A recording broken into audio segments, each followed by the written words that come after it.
from the Committee to Stop FBI Repression. On September 24, the FBI raided the homes of anti-war and international solidarity activists and delivered grand jury subpoenas to activists across the country. The subpoenas claim that the grand jury is investigating violations of the 1996 law on the issue of, quote, material support of, quote, designated foreign terrorist organizations. The activists targeted in the raids are people like me who have been very involved in the anti-war and international solidarity movements for many, many years.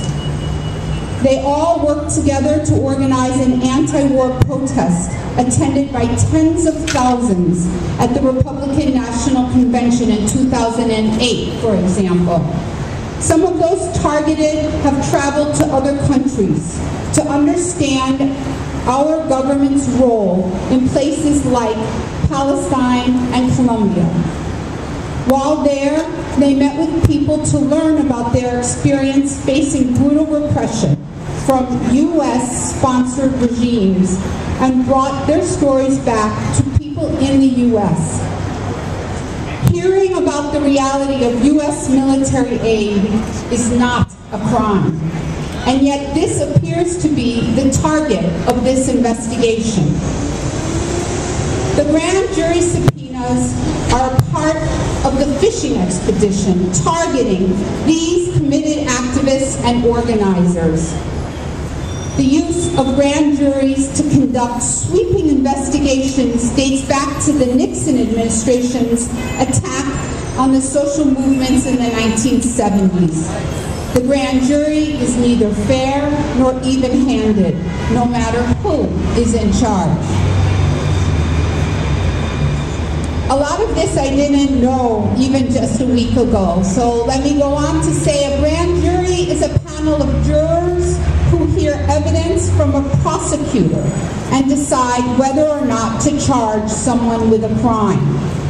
The grand jury can subpoena pretty much anyone they want and ask about anything, and people can be jailed for contempt if they do not answer questions. The jurors are handpicked by prosecutors with no screen for bias. All evidence is presented by a prosecutor in a cloak of secrecy. The prosecutor has no responsibility to present evidence that favors those being investigated. Grand jury witnesses have no right to have a lawyer in the room to object to how the prosecutor is conducting the proceedings. The grand jury has been used as a tool of political repression against many movements for social change in this country. From the pre-Civil War abolitionist movement, to the Civil Rights movement, to the movement against the war in Vietnam, which I, for example, marched again as a young child. The American Indian movement, the Central America Solidarity movement, the Puerto Rican independence movement, animal rights and environmental movements. There have been many targets of political repression and grand jury inquisition. We believe we have been targeted because of what we believe, what we say, who we know.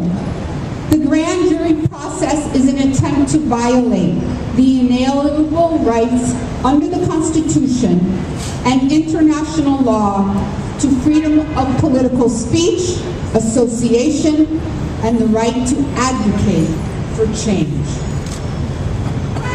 One does not even need to be opposed to U.S. foreign policy to recognize that the U.S. government is working here to establish a dangerous precedent in targeting us. This case endangers the right of every person in America to organize for and express their views. That is so very clear. We fear the government may be seeking to use the recent Supreme Court decision in Holder versus Humanitarian Law to attack conduct that clearly falls under the realm of freedom of speech and that we never imagined could be construed as material support for terrorism. Those with grand jury dates for October 5th and those whose subpoenas are pending have declared that we intend to exercise our right not to participate in this fishing expedition.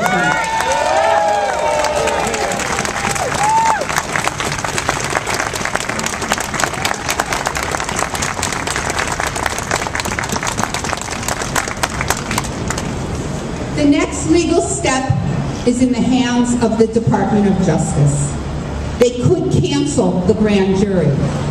They could carry on but leave us alone. They could send subpoenas again, giving us the option to talk or go to jail. We don't know when they will take the next step or what that next step will be. We do know what our next steps will be. We will not allow the harassment of activists to quiet our opposition to immoral policies. We will continue to speak out against the unjust investigation, the unjust law, and the unjust foreign policies of the U.S. government. Our communities are strong.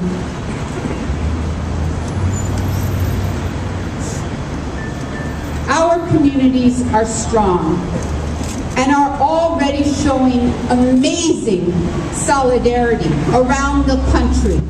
For the people who are taking a photo of this group here, you might not be up to date, that there's over 60 demonstrations just last week around this case. Clearly, it is bigger than this corner and these people subpoenaed.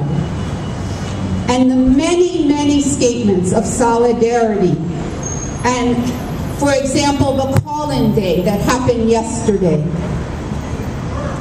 In conclusion,